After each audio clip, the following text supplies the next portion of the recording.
अगे नाचे यनी छौली तोरू मारिया हो काचे। अगे नाचे यनी छौली तोरू मारिया हो काचे। राखी ले बहु पटान में पटाके गे छौली। राखी ले बहु पटान में पटाके। अगे ले मी बारान छौली जुलाफी उड़ा के।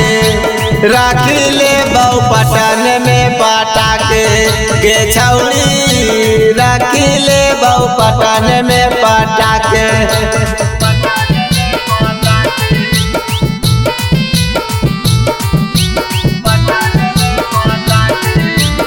Mixed by Ravi Rohi.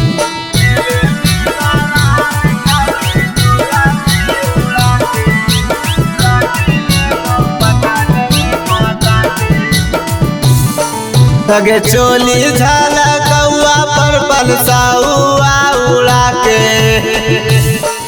अगे चोली झाला कौआ पर पलसाउआ उड़ा के। राखी ले बहु पटान में पटाके गे छौली। राखी ले बहु पटान में पटाके। अगे जइयो न जामुया गया नवादा छौली नाचे।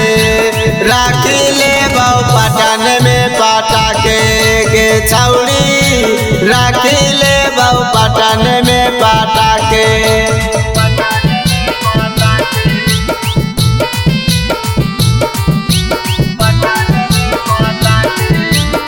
Mixed by Ravi Rohi.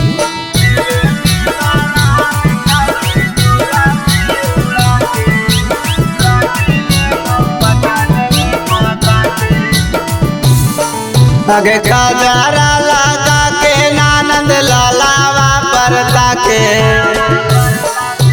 काजरा लगा के नाला लितावा परता के।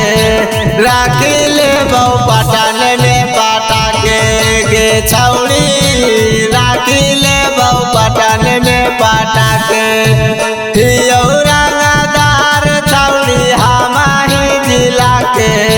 राखी ले बहु पटान में पटाके गे छौली। राखी ले बहु पटान में पटाके।